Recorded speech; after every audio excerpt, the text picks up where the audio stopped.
Thank you, Dr. Ahmed, for your reading. We were so enjoyed with the presentation and the subject that you mentioned, and most of it is like, in our mind and keep us thinking, especially the social issues. The question was not only between parties, but with the social compositions and components, the issues that you mentioned, political issues that can finish the war and the agreements. It's important, and it's not only Bosnia, Lebanon, the Ta'if agreement, and Lebanon, Lebanese are suffering from that. Other countries also, the form of the agreements that decades they couldn't actually deal with this issue. Like the Umrah of the war, they're dealing with that. So there is no agreement against their interests. As you mentioned, politicians at the end, at night, they drink, and in the daytime, they are against each other in the parliament.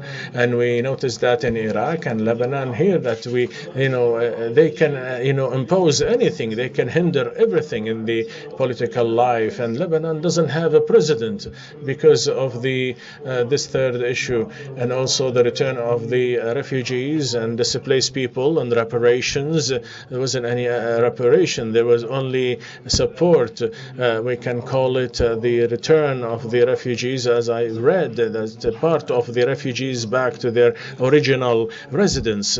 And even like we are Syrians, we would like those people come back to their residence. We know some demographical changes, some areas that the changes happen. Of course, now because of that we have some time, we can discuss and exploit this time for discussions, and we focus on the questions because of the Dr. Ahmed with us, Dr. Amir with us. We give them 10 minutes at the end to comment on this discussion, and also the lessons that we can benefit from as Syrians.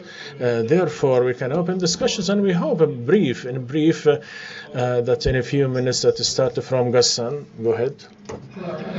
Yes, I would like to thank Dr. Ahmed, Dr. Amir, and I would like to thank Haramoon of this great meetings. It's a bigger quantity of the examples that we can take that into a constitutional, base. And I have one question from 3 words, but I would like to give, fast, also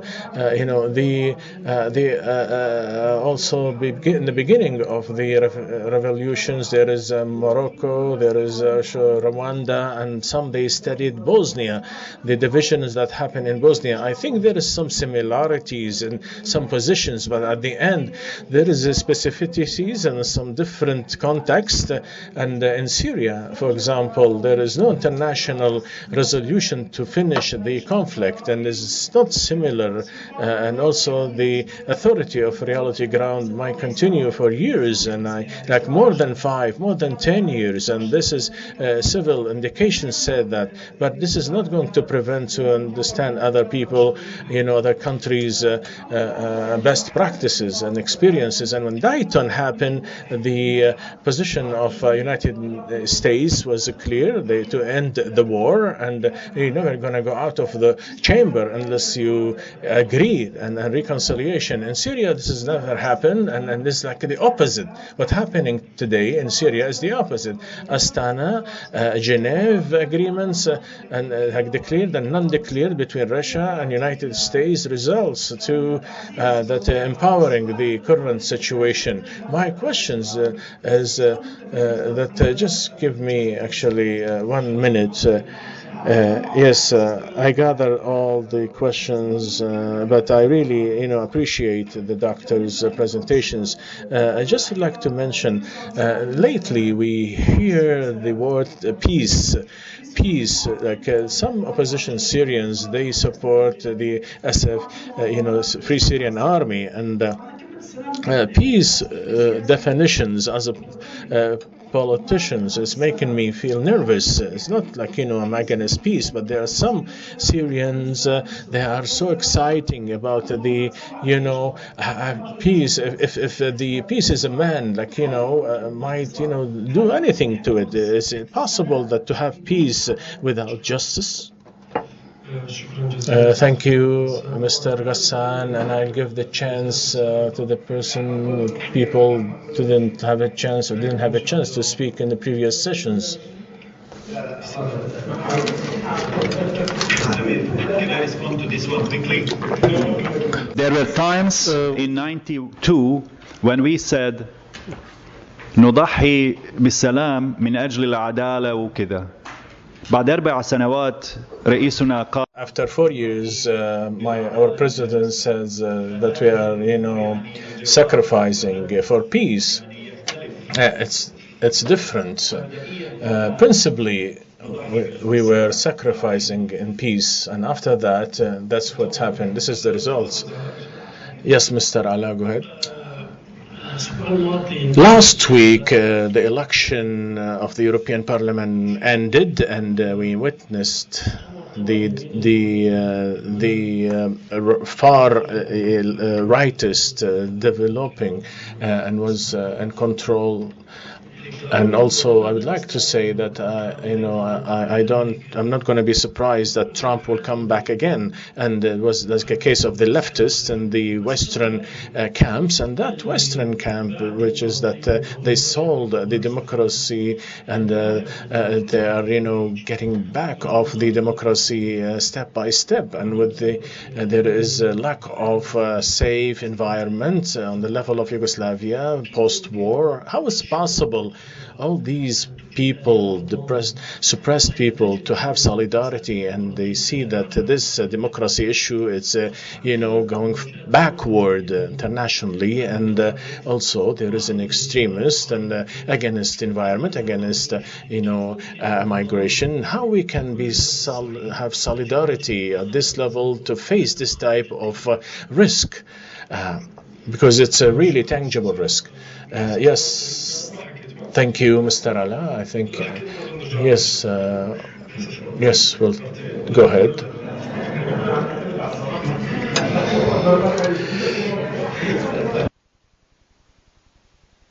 So we can apply justice from now. Yes, God bless you all. In the beginning, I would like to thank Haramoun Center and professors. They spoke about the experience of Bosnia and Herzegovina. The situation is so different between Syria and Bosnia, and maybe there is some similarities in one thing.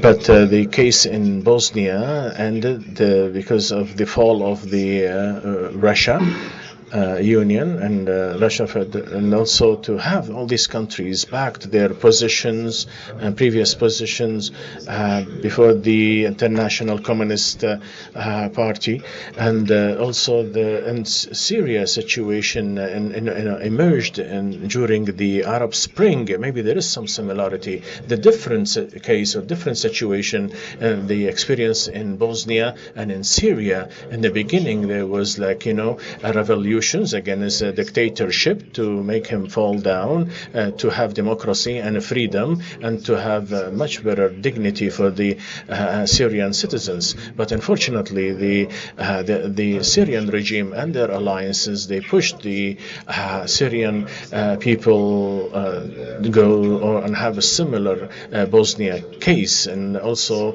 there is some dismantling of this conflict between people and authority, but now it's happened between all ethnics and authority. And also this is differences. There is 4 military forces, international military. They are located in the Syrian arena, and this has not happened in the Bosnia. There was only Serbian military that tried to control, according to the majority of former Yugoslavia. There was only Bosnia military, and supported by Arab and Islamic countries and even European countries at that time, and other conflict parties. And So maybe there is some similarity cases, but the situation is so different. In my reading, the situation in Syria, that we need, do we need Dayton agreement? Do we need Dayton agreement? But who is going to impose Dayton? The United States exists on reality ground, or probably like Russia is on reality ground, Iran, Turkey, the militias, also some foreign militias, like ethnic and armed groups supported by external powers, that also so many like entities who are going to take us to Dayton. Yes, I just would like to ask the doctor, are there any role for the conflict entities or parties to go to Dayton? Any, like the conflict actors, they had to go to Dayton? Is it the external entities impose Dayton on the actors on reality ground? I didn't say anything in 3 hours, and I have to the return of the displaced.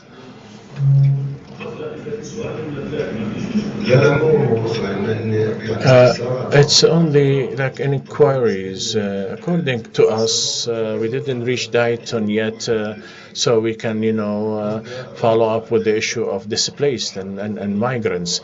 We went to Dayton, and one of the things of Dayton, return back the Joseph Broz Tito time lands to have to return back, and maybe like the return of the refugees, and maybe the lands that are controlled by the armed groups at that time, just the same case that we have.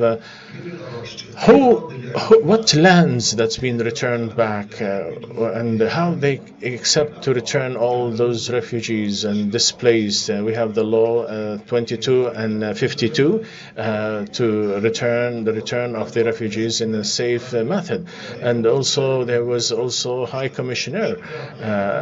Yes, the questions to bring back and return back all the acquisitions, all the lands, and just is it the Syrian context is similar to Bosnia context, like the land reforms and ownership of lands. Now we go to Dr. Samer. If anyone have any comment, an hour, and you have 1 minute and a half to comment. Yes, thank you, Doctor.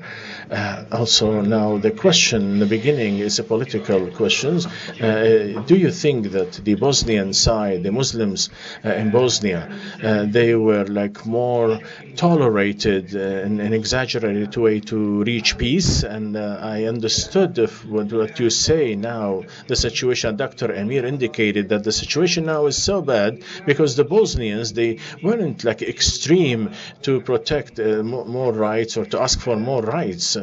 Also, the legal questions or right questions, the also reconciliations and toleration.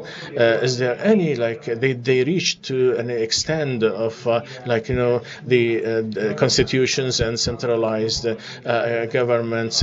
Is there any ratifications? What happened in Sarajevo or Srebrenica, that this is a crime? This is a war crime and genocide, because the controller were a dictator, and the NGOs that they emerged after the peace agreement, did they followed and established this reality, and they did some reconciliation? What is the position of the Serbian people, not the parties, from the genocide issues? Mr. Abdullah Assad, go ahead.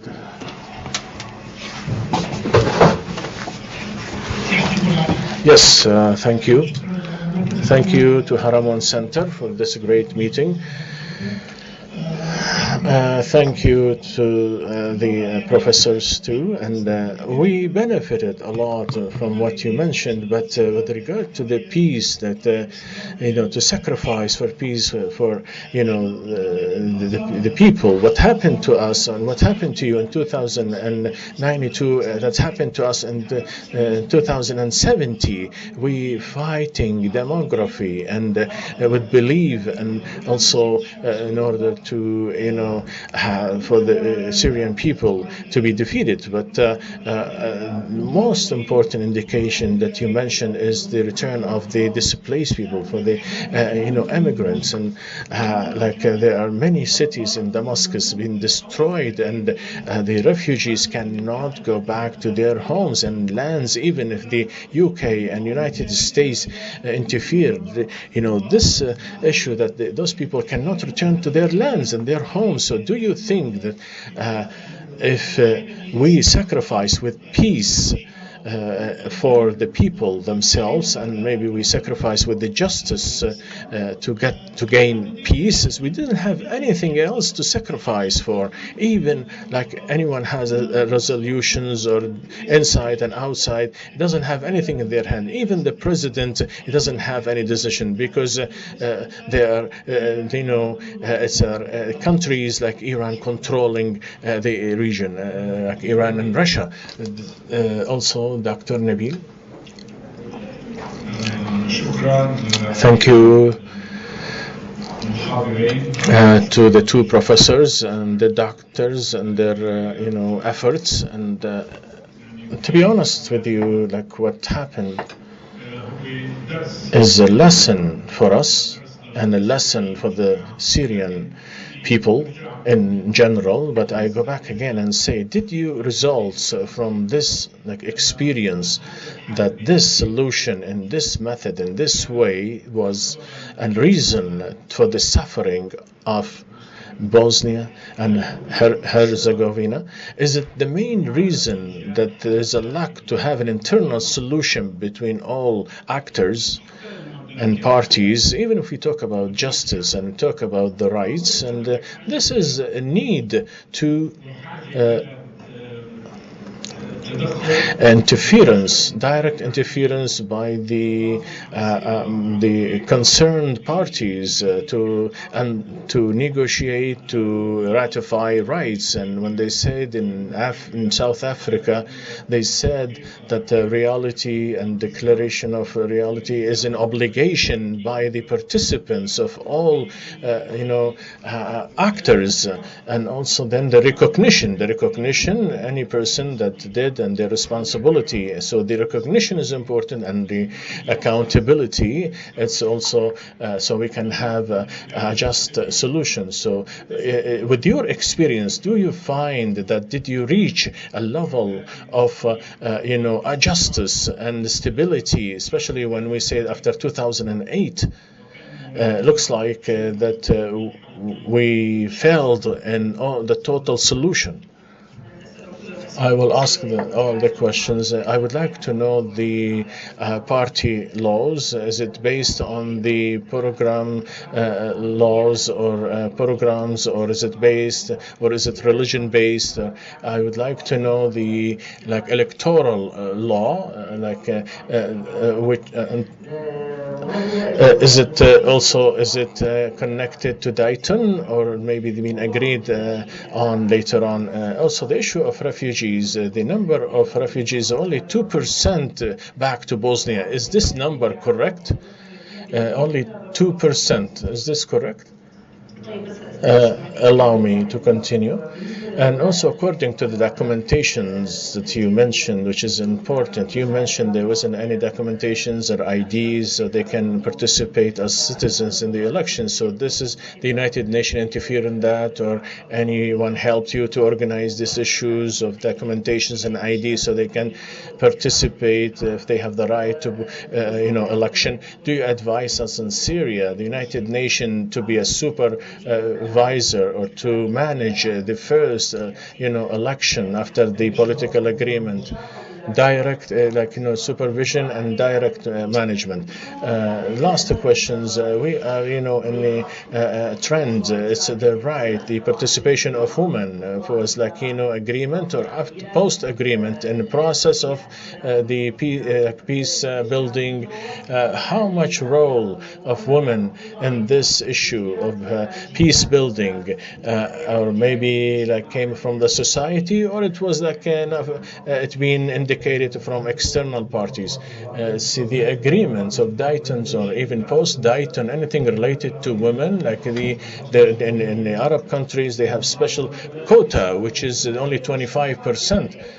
Did you find any gaps, the women participation, or maybe it was not important to you? I'm asking, please, see, everybody is laughing here. This is an important.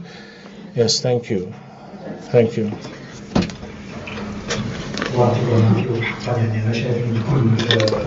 Thank you all. I see everyone is benefiting from this great workshop. I would like to say and talk about some, differences of the Bosnia and Syria. That the both sides, we are not equal in the international society. I know that the international society has some disadvantages, but today is so low in a big way. Even their deficit, and they are not able. Even the international new international system.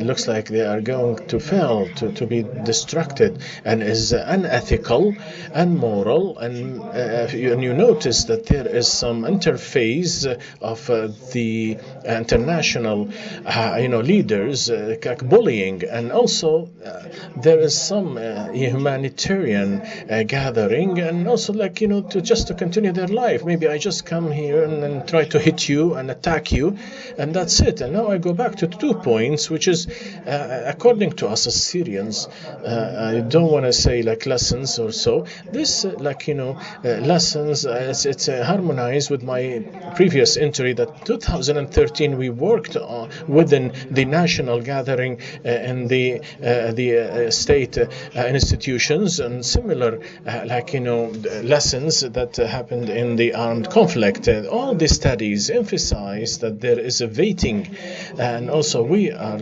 Syrian. Waiting is evaluation, assessing anyone working with the authority institution, government institution. This is one of the type thing taboos, which is people have their hands full of blood, or people have corruption. This will fail all the peace building process. And to go forward. The second issue is the return of the, refugees, and also the period of those people. Now that their return, it will be impossible. And this message, this outcome, and this message, we are today who works we work in the political arena. This message to whom would like to bring back the Syrians within different forums. This message is very important. If I would like to, stay longer, if you want to extract me, you will face a big problem. I don't want to call it, this has a name, I don't want to mention that name, maybe misused. This paper is a political, politicians should, talk about this. This is an important paper. We are nationalists, and we would like to go back to our country. This is a great, issue that we have to do. If you like to go back to your country, the best loss we did is our country, which is we bleeded the humans and experiences, and to go back to our country and bring back our country and build peace is important to us. And this is a long story. This is a very long story. Thank you. Thank you, Dr. Waji. Dr. Ahmed also indicated, as you noticed, that don't delay the issue of return of the refugees and displaced people. Yes, the return of the displaced and the refugees after 8 years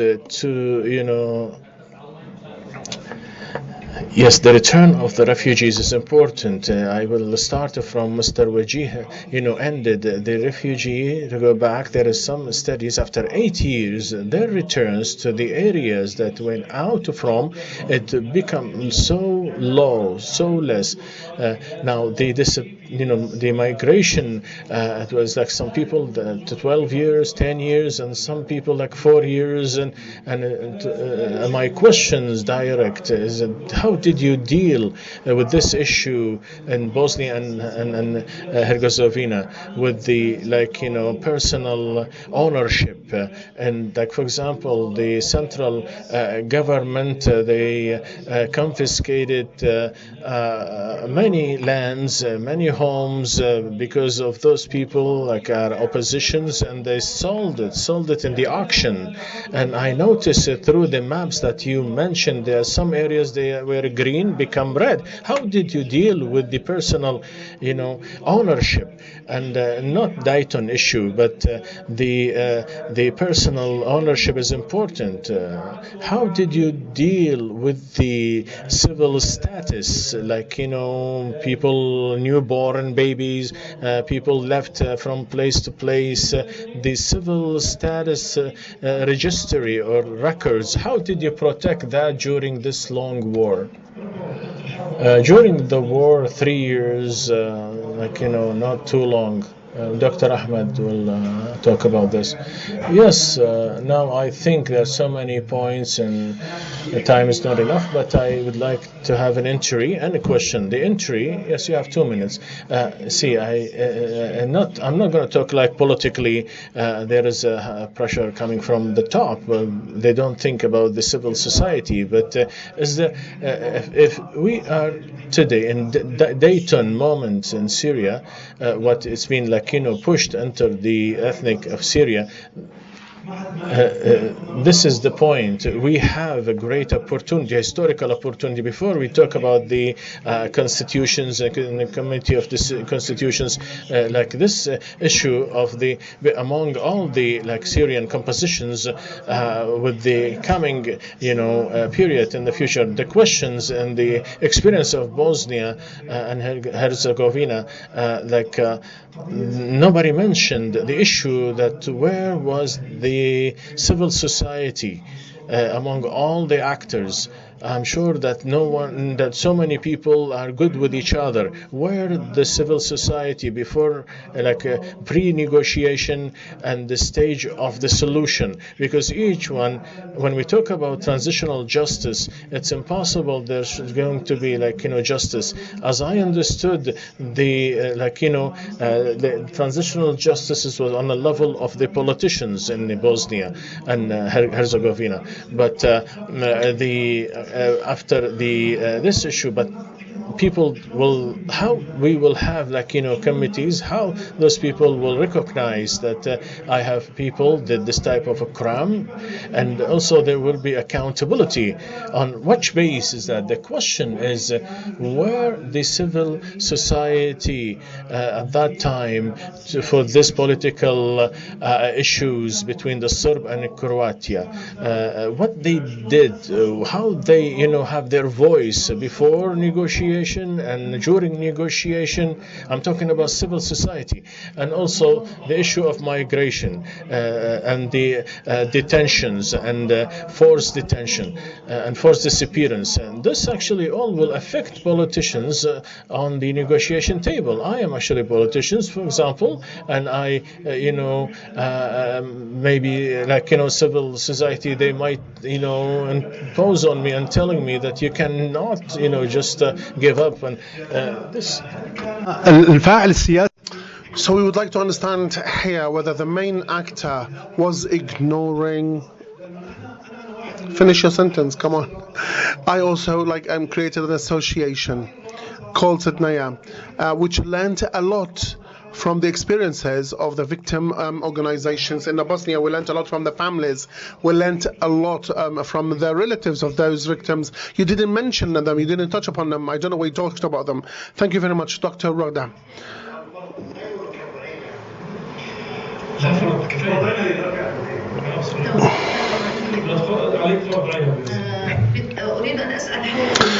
I would like to ask about the narrative of war.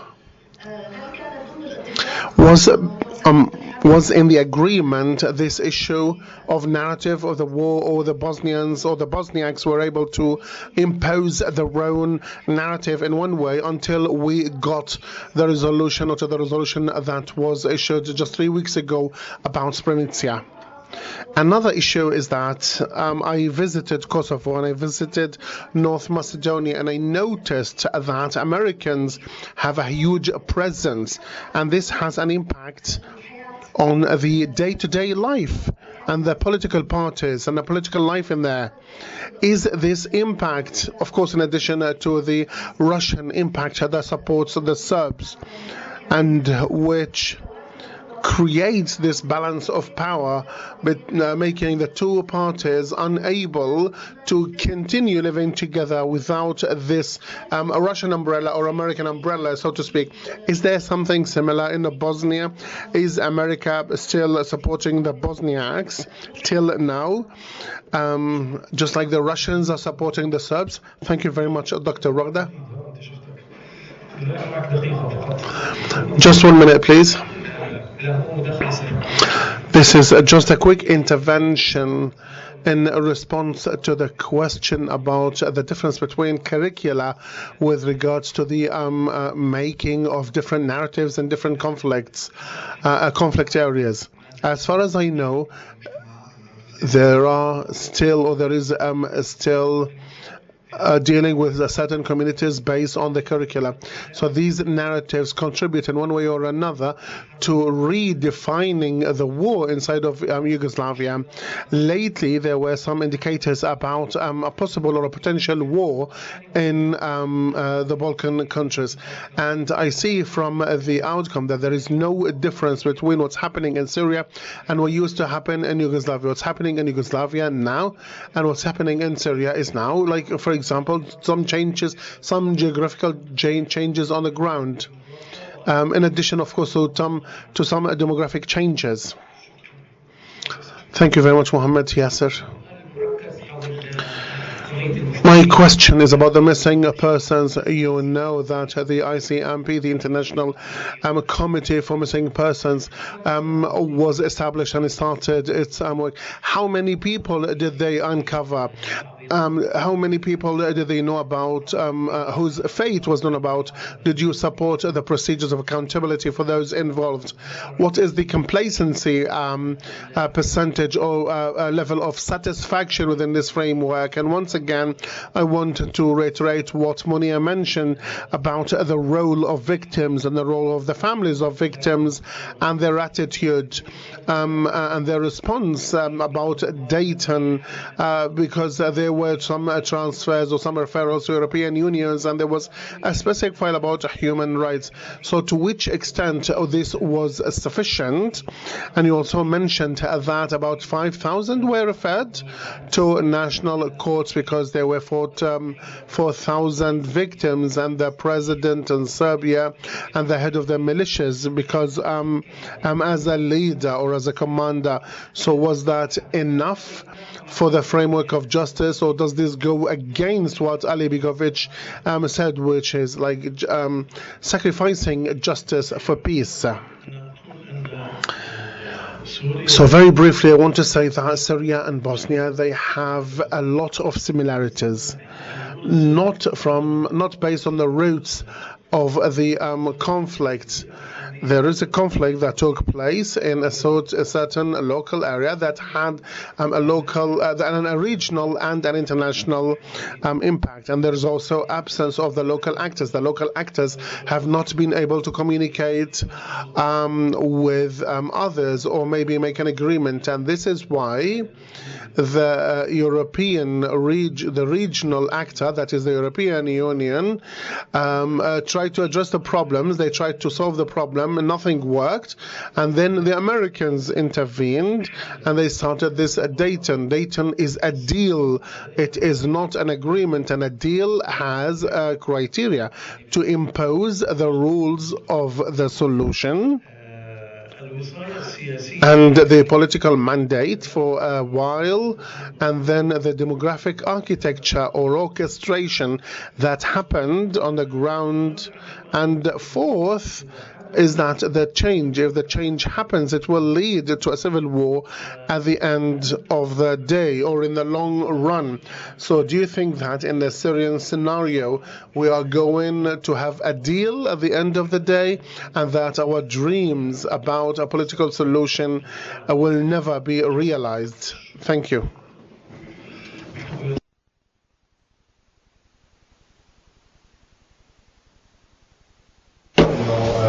On the mic. So you mentioned that even the war criminals are happy together. They only have differences in the parliament. We have this. They smuggle oil together. They play football together. Sometimes they play here, they play there. So we have more or less the same thing. The opposition go to Damascus. They go to Beirut and make visits, secret visits. We don't even have problems with politics. But my question is, we as opposition, we do everything with the regime. We deal with the regime in every possible manner. But the question is, who represented the Bosniaks themselves? Were they an elite that were elected by the people, or they just came from somewhere to represent these people? Were there protests against for example, the negotiation team? Where they faced them with shoes? Thank you very much for the Hamun researchers. Is there any question? So let's give Dr. Ahmed 10 minutes and 10 minutes for Dr. Amir, and we can conclude. So those are the worries and the concerns of the Syrians about what worries them for the future. So the presentation that Dr. Amir mentioned, you opened our horizons about a lot of things in the future. Yes, everything is frozen for now. This is all we can do, at least to broaden your horizons and imaginations. Sure. A very good point in the beginning. Yes, we have to understand forces of destruction invest a lot of energy, their time, they work together. We have to work together. I fully agree, and I always remind myself and others. People say, how come we worked so long, we didn't achieve much in terms of reconciliation? What did we invest really? If you look at the armies, at the explosives, at the tanks, warplanes that were used to destroy the societies and the relations, how much did we really invest? So very good point. Differences and similarities. I think failure to reach a common vision is a very important similarity between transition in Yugoslavia and transition in Syria. The role of local actors. First of all, when you have a disbalance. In Yugoslavia there was a party that thought it can use force if it doesn't get what it wants. So it wasn't willing to compromise until afterwards. The same guy who was just dictating to everybody what he wants was very willing to compromise after 4 years of fighting. So that was one thing. Second, when it comes to international community, no, they were not really dictating the terms of Dayton Peace Agreement. It was always a dialectic. You do good on the ground, they approach you, they respect you more. They see you have no cards in your hand, they impose things on you. So in 2006, Americans really tried hard to have a new constitution in Bosnia. It was Bosniaks who, by one vote, defeated the effort. They got very angry with us. They never forgave us for that. But they could have imposed. I'm sure they could have got that one MP, tell him, see, vote. They didn't do it. So it's always a dialectic, give and take, في مجادلة. Return. We spoke about return of private property. And to answer two questions immediately, so that was property that was taken, confiscated during the 90s. And frankly, I don't think without international community we would be able to do it. I don't think we would be able to do it. As for the lands and property that was confiscated and nationalized during, communist regime, Some of it has been returned and some of it has not. Where it's easy, you know, there is a house that was confiscated by a municipality, they return it. But if there was a land and then somebody built a house, or that house was given to a private person who owns it now, that has not been returned. So it's a very complex, we call it restitution. That has not been completed yet. Were Bosnian Muslims too tolerant? See, we can talk about this for hours. The question, was it, they obviously were behaving nice, much better than the rest. So the question is it a matter of values, culture, whatever, or is it the case that they didn't have power, so they were nice because they couldn't do otherwise? We can, of course, discuss this forever, but there were cases where they could do otherwise and they didn't. They could destroy churches, but they didn't. They could kill people, but they didn't. So, but we will never, of course, know. Somebody asked about why people are silent, why Serbs are not raising their voice. I tell you, they have mafia above their heads, that's one, because that mafia was never really removed for power. In Germany, the Allies stayed for decades in Germany until they denazified German society, especially German elite. In our case, they took 10 years and things were going in the right direction. And then they decided to withdraw. That was too soon. Like, you are a doctor, you have a broken hand, you put fixators, and instead of keeping it for 6 weeks, after 4 you say, remove it. And then you realize it's too early. So in case of Bosnia, it was too early, and now it's very difficult to go back. And even if you put it, you have to break it first and then fix it again. So in our case, I think international community concluded too quickly to remove its oversight. Peace for justice, return to Damascus. Do you have anything? I don't know. Do you have anything to sacrifice for peace? But I can tell you this. There will be windows of opportunity. I mean, for you, this is the best I can say. There will be windows of opportunity. The question will be, are you ready to... You never know how this regime will, how long it will last, who will die first. You know, there might be windows of... But they open for quick. If you are not ready, then, you know, we in the Balkans often think of, oh, what could have we done differently, you know, now. It's too late. You see, there are still issues between Bosnia and Croatia. About the border, about this and that. And today we often complain, why, you know, how come we didn't resolve it? Well, for 12 years, and we complain about the government in Zagreb now, but for 12 years there was a government which was very pro-Bosnian in Zagreb. Those 12 years we were sleeping. We didn't do anything. We could have agreed easily. Now we missed the opportunity, we now say, so be ready for the windows of opportunity.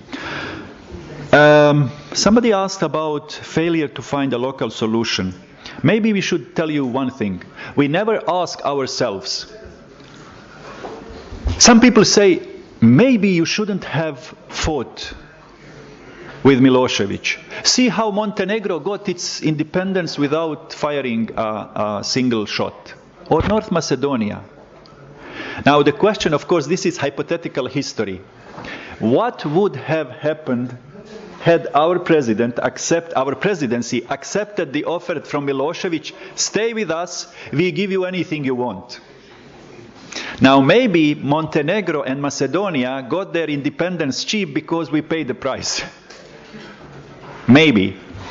So, but what's the point of going back and discussing, okay, are these 100,000 people, did they die in vain? Couldn't we don't ask those questions. They're legitimate questions, but what do you get out of this discussion? So what happened, think of the future. I think that's the way, I mean, I lost many friends, I lost many relatives, but what do we get of trying to think what would happen in case, you know, gone with the wind? Too late. Too late. Parties. According to the law, the lady left, I think. Oh no, she's there. We can have ethnic, we can have programmatic, you can have anything. And we have many parties. We have open, what do you ask about open? Women's quota. Before that, so you can vote for the party, but you can, inside the party, you can vote for individuals. So you push candidates you like, you push them up. That's possible. How many percentage?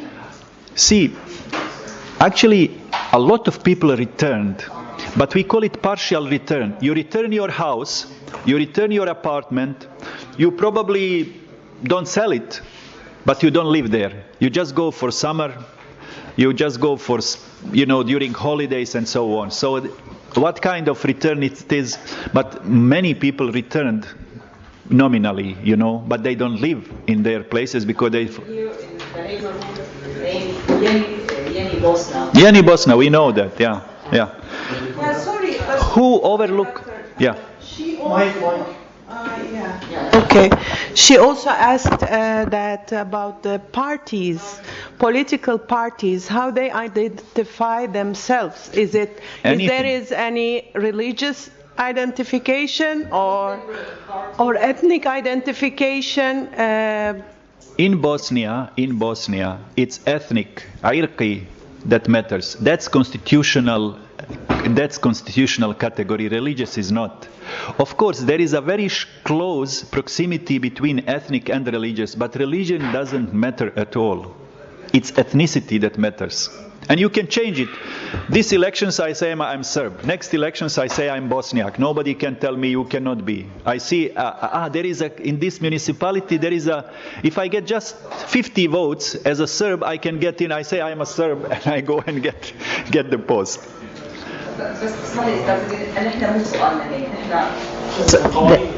السؤال قانون الأحزاب.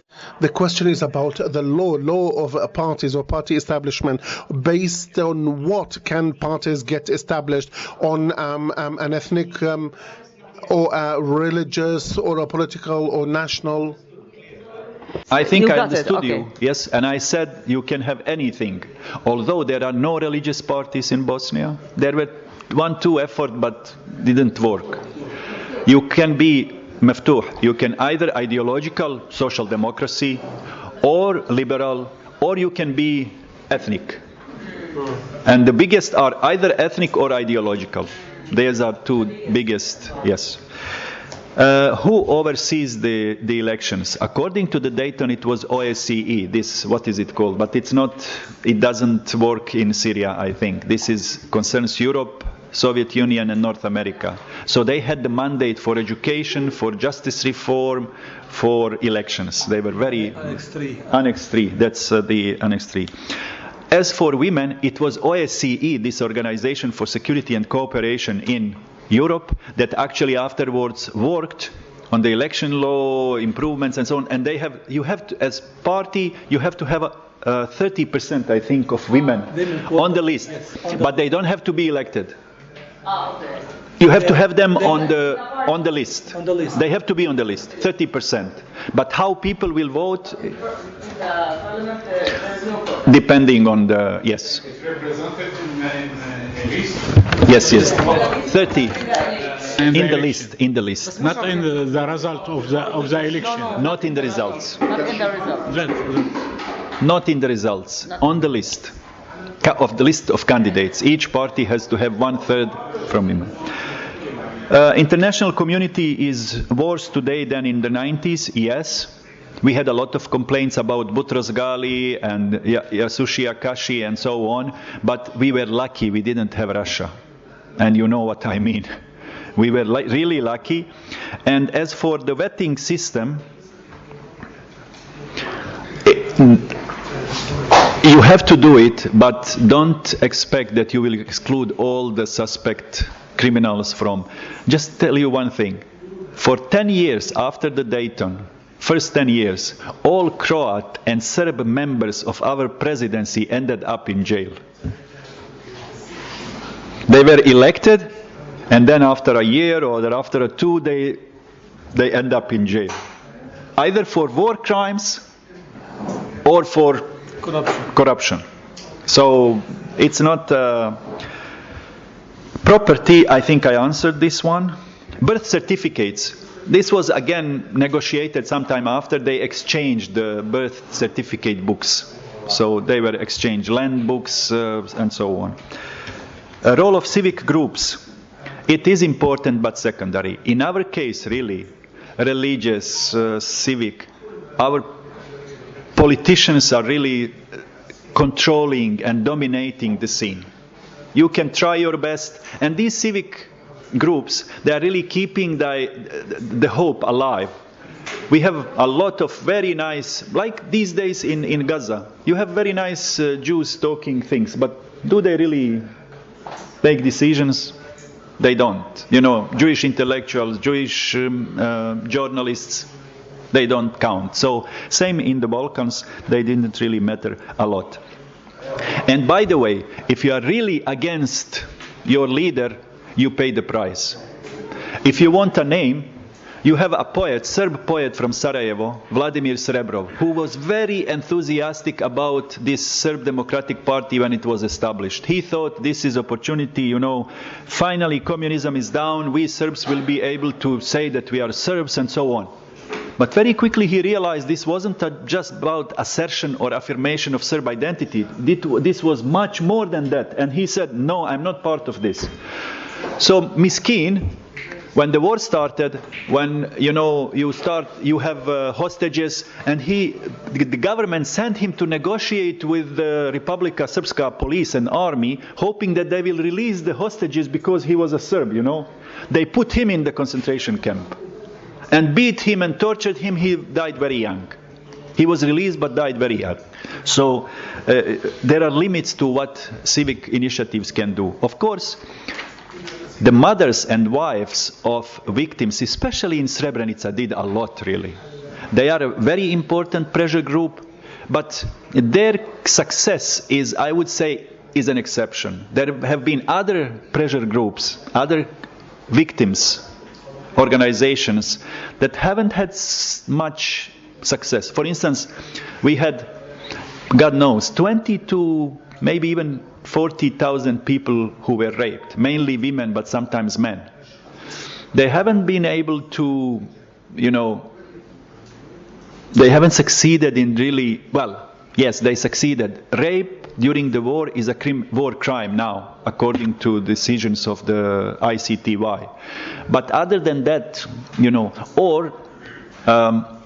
people who went through concentration camps, the victims of concentration camps, they haven't really achieved a lot in terms of recognition and reparations for those victims. So yes, mothers of Srebrenica have been very successful, and that you can study their experience.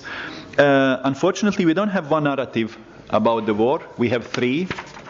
There were times in early 2000 when it looked like we are going to get close. We were hoping that, after all these decisions by UN courts, not local courts, UN courts, we will have one narrative. Unfortunately, it didn't happen, and as you can see, we are back to square one.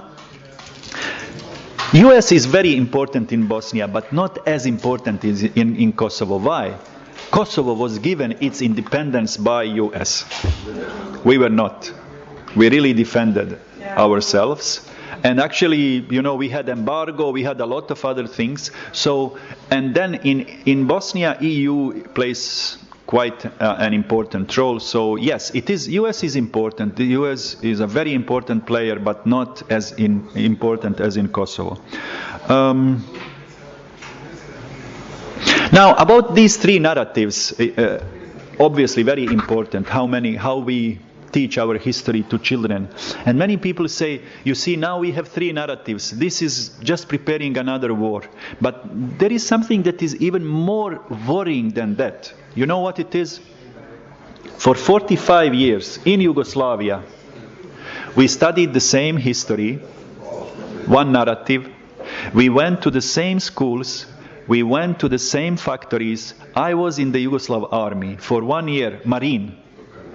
Everybody, Serbs, Croats, Slovenes, Albanians, Roma, Hungarians, Muslims, everybody.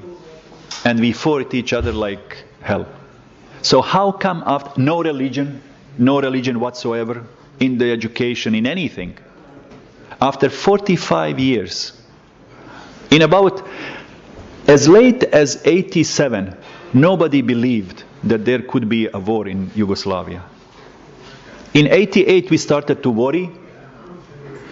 So in about 5 years, everything changed. So I don't know what to tell you. It's scary. It's scary when you say we teach three narratives, but it's even more scary when you say we taught one narrative for 45 years and then in 5 years we changed everything. In Banja Luka, every fifth marriage was mixed marriage. Every fifth marriage was mixed marriage. Mixed, you mean with Muslim, Christian, Muslim Orthodox, Muslim Catholic, Catholic Orthodox, whatever. Every fifth marriage. There was no mosque left standing in Banja Luka. There was no war. There was no war. There were no Catholic churches and no mosques in Banja Luka at the end of the war. Missing persons. We had about 30,000. 1/3 is still missing. And this role of this, and this is what actually these people, the perpetrators of crimes believed that once they hide or they smash them, they mix them up, they will never be able to recover. Thanks to investigators from the Hague Tribunal, including some French policemen, and this DNA analysis, people have been able to identify sometimes one bone, and of course they did amazing job in, identifying these victims and identifying how they died and so on and so forth. So they really did an amazing job. They helped accountability, bringing people to justice, because, it's unbelievable what these people who are defending themselves, criminals can say anything. They say we had massacres in Sarajevo. They say, no, we didn't do it. You did it just to get international sympathy. We didn't besiege Sarajevo for 4 years. We were just defending ourselves. And all types of claims. But then when they are confronted with DNA results, with forensic evidence, then you can talk anything. People don't simply believe you.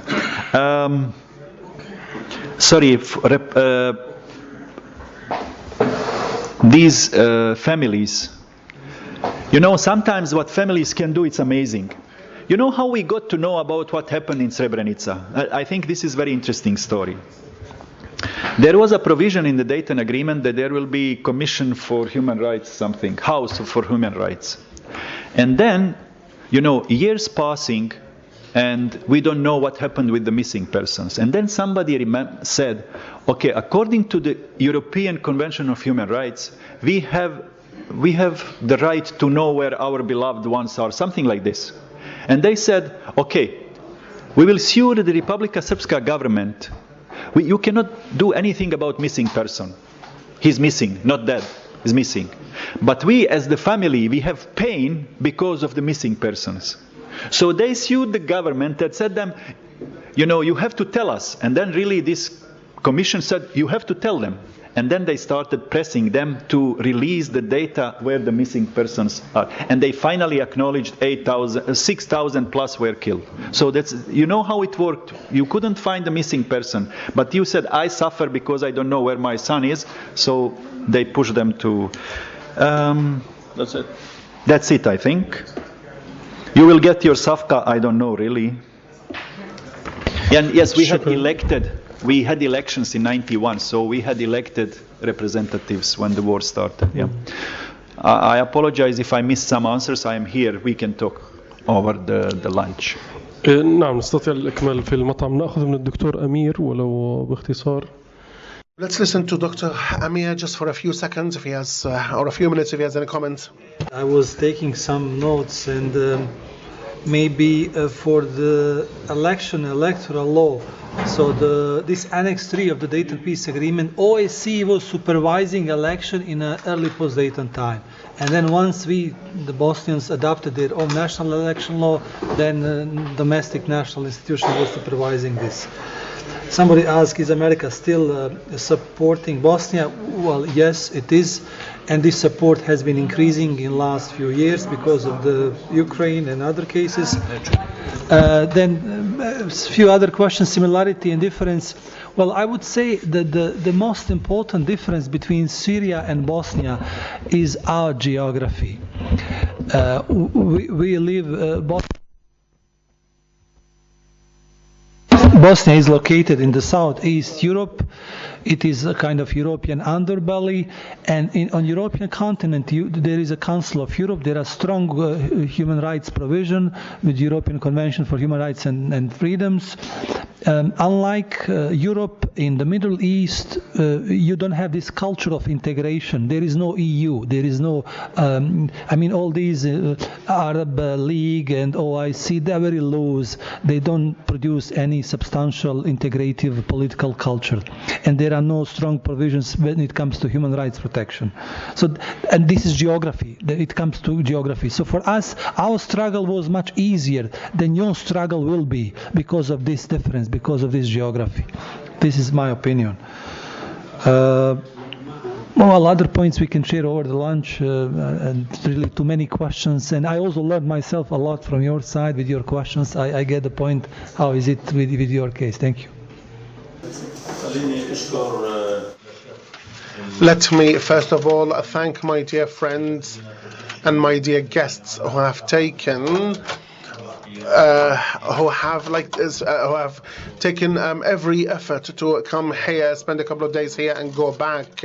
So over 4 days. I know we need more time to discuss these issues and these points, but this is what we have. So I have a question that I hope he will answer over lunch, not now. 45 years you were receiving the same narrative, the same curriculum, the same ideology and the same education system, and only in 5 years or less everything was turned upside down. Was that because of your own efforts or somebody helped you to turn everything upside down? We would like to listen to the answer over lunch.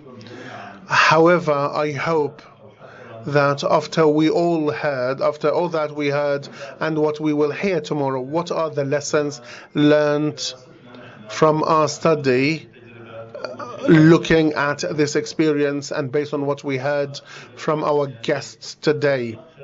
So if we're going to summarize these lessons and share them in a summary or in a form of a summary, what are these lessons? I have taken some notes or lessons learned. If you agree on them or if you have other things to add to them, please share them with me. I will bring them together, collect them together, and then I will share them. Negotiate amongst yourselves and then reach an agreement and then ask the international community and regional communities to join you. Otherwise, they will impose their will and their policies and their agenda on you. What you believe is a temporary agreement is going to take much more than just temporary. So be careful. Normal people are able to reach an agreement. However, when politicians and religious people start discussing things get complicated. Document as much as you can and whenever you can, because one day you're going to need that. Never expect a lot from the international community and the International Court of Justice. Don't expect a lot from the International Court of Justice, but the court is important for Syrians to return and live together as they were. Will become more difficult with time. However, this will be based on what kind of solution you will reach. Giving minorities the blocking veto will block the parliament and create a platform for political problems. We have also the rules of elections and electoral laws also play an important role in the parliament. Unless the refugees return home soon, the longer it takes, the more difficult it will be for refugees to return. Justice does not wait long, but you still have to pursue it. Don't depend on or don't pin a lot of hopes on the courts, but think about how you can sort these things out through the society. Let everybody confess what they did, because this is a good or an important step towards reconciliation. Don't expect reparations, but try to get aid to rebuild your country and restructure your country. As you mentioned, in 1992, we said we would sacrifice peace for justice, but then later we sacrificed justice for peace. Activate civil society. Dr. Nabil likes that. Activate the civil society groups and the political groups, and you start from the bottom and don't wait for the leaders. Institutionalize yourself so that you have an impact and so that you have people to represent you. These are the lessons that I have concluded.